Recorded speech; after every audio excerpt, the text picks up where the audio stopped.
Okay, so today's lecture is on some security issues that one has to be aware in any kind of framework involving public key crypto systems. So this is going to be really three examples of how Evil Eve, the adversary, trying to mingle in the communications between Alice and Bob. Why is she so very pesky? This is Dr. Eduardo Dueñez in UT San Antonio. So the first example of Evil Eve being bad is a so-called man-in-the-middle attack, or if Evil Eve is a woman-in-the-middle attack. So the thing with this is the assumption that Evil Eve has gained full active control of all communications. In other words, Evil Eve is the mailman that is carrying messages back and forth between Alice and Bob, right? Then um, the issue here is that all that Alice and Bob know is that they're getting, messages purportedly from each other. In particular, let's think about what happens with the Diffie-Hellman key exchange. So if Alice and Bob had tried to use Diffie-Hellman in order to agree on a shared key for future communications, right? Um, then Evil Eve could become a woman in the middle, and neither Alice nor Bob would be any wiser as a result. So let's get to the setup of this. So in Diffie-Hellman, remember that Diffie-Hellman, right?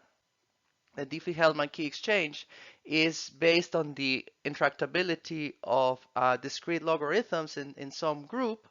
So let's just say that so Alice has chosen a secret exponent A. Of course, Alice and Bob somehow have agreed on using an element G of a group, and Alice chooses a secret exponent A.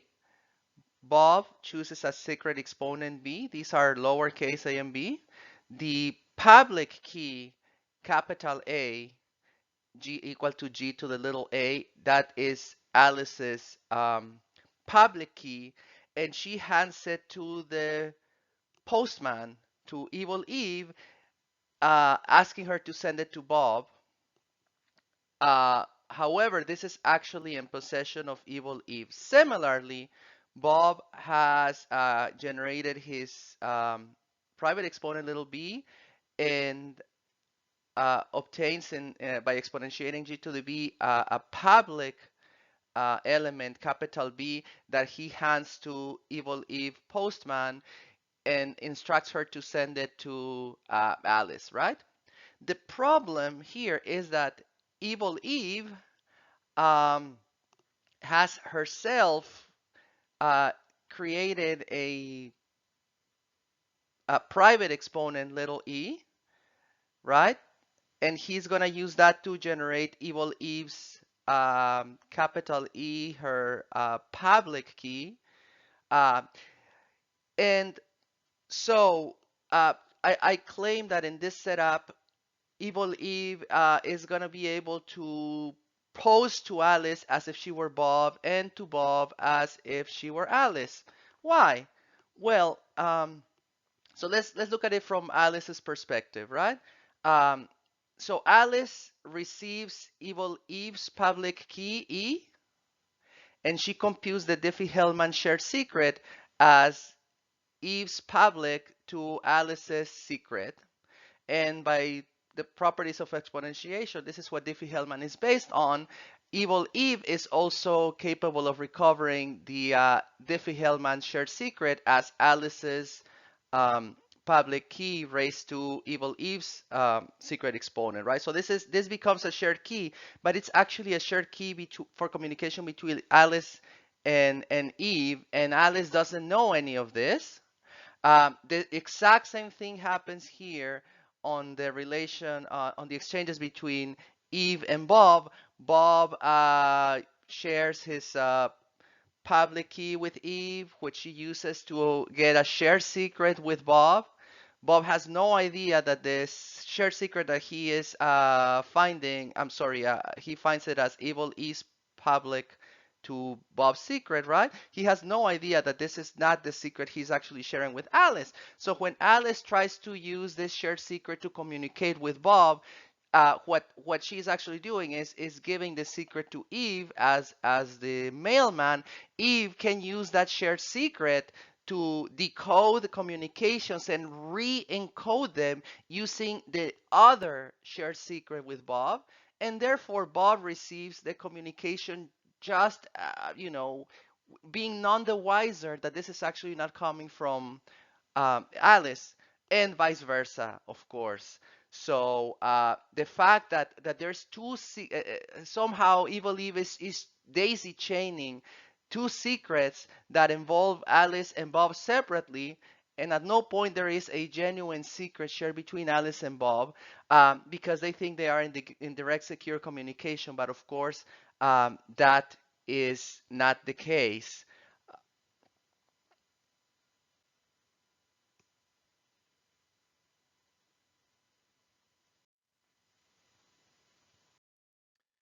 All right, now we have a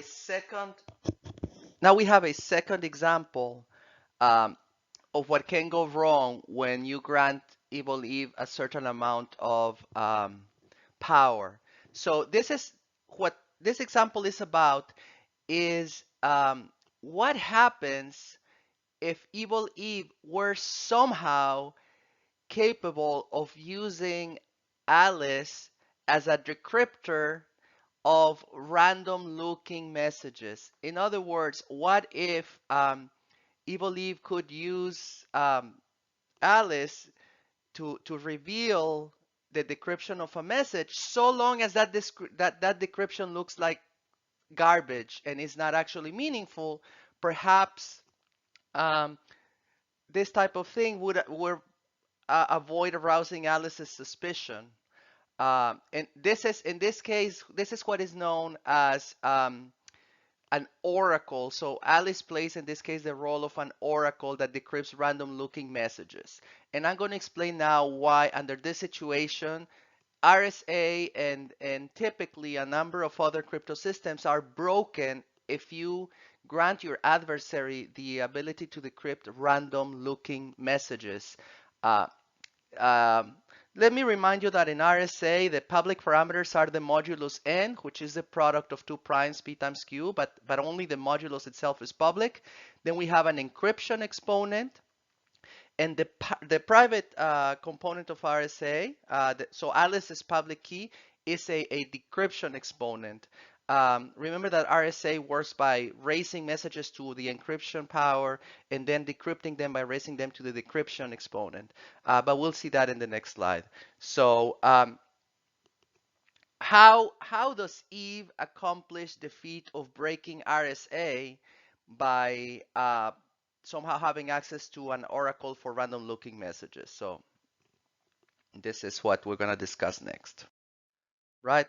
So well, let's say that Bob is trying to communicate with Alice, right? And it's trying to send Alice a message which is encrypted by raising that message to Alice's public encryption exponent, and that becomes the ciphertext. So this exponentiation is done modulo n, right? And then this ciphertext C is sent to Alice, right?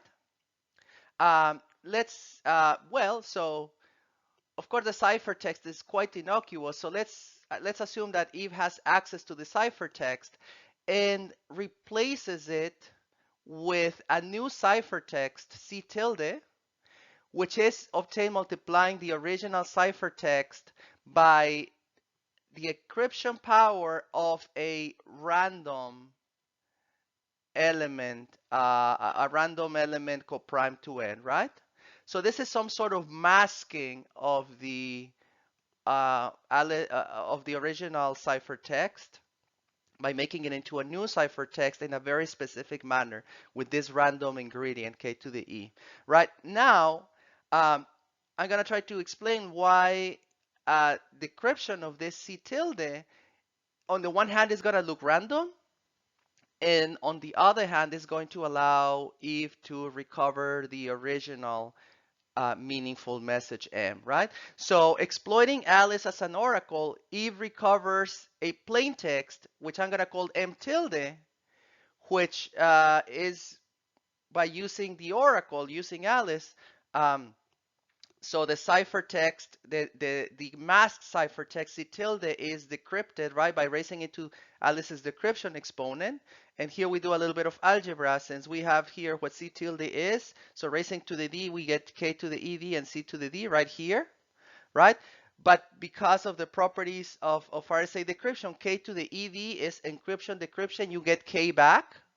Whereas C to the D, again, by the properties of RSA decryption, is the decryption of the original encryption M to the E. So that's the original message.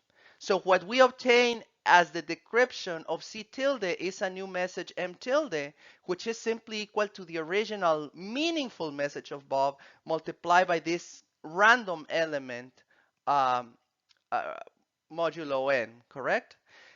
And because of that, M tilde looks like garbage. It's a completely random element. However, because Eve herself had chosen the random element K, it is now incredibly easy for her to recover the original message simply dividing by K, right? So multiplying by K inverse this random looking M tilde. If you multiply by K inverse, where K inverse is the inverse of K modulo n, of course, then Eve is capable of recovering the original meaningful message. And therefore, by decrypting random messages, you can actually decrypt any good old meaningful message.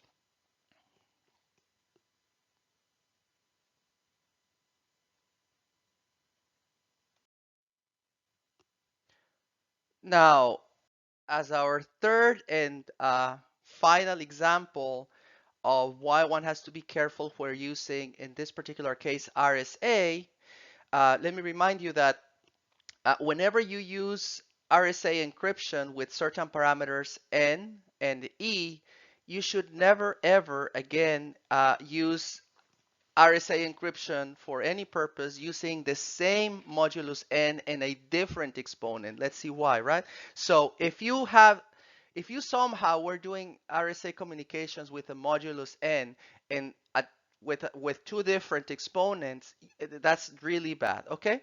So why? Because if, let's say that the same plain text were RSA encrypted to two different exponents, E1 and E2. So somehow the same, Alice has been lax and she has shared a public exponent E1 for communication with someone, and another exponent E2 is also public, and somehow Bob sends the same message M encrypted using both E1 and E2 back at Alice, right? So that means that there are two ciphertexts corresponding to the same plain text M. The first one is obtained encrypting to E1 and the second encrypting to E2, right? But consider this, right? Um, let G be the GCD of E1 and E2, which these two exponents typically just being fairly random elements, there's every chance that these two elements will have a pretty small GCD. Potentially, even the GCD could be equal to 1, right? So by Bezout's identity, we can write G as an integer linear combination of the exponents E1 and V2, and E2, sorry, with exponents U and V that are integers, right? But let's look at this. Then I claim what happens is that a small power m to the g of m can actually be recovered. Why? Because m to the g because g is equal to ue1 plus ve2, m to the g is m to the e times v1 times m to the e2 v2, of course by laws of exponents, but m to the e1 modulo n is the same as c1, correct? So c1 to the u and c2 to the v, where c1 and c2, of course, being the ciphertext, are, you know, uh, Eve could certainly have access to these. That you would think a priori nothing wrong with that.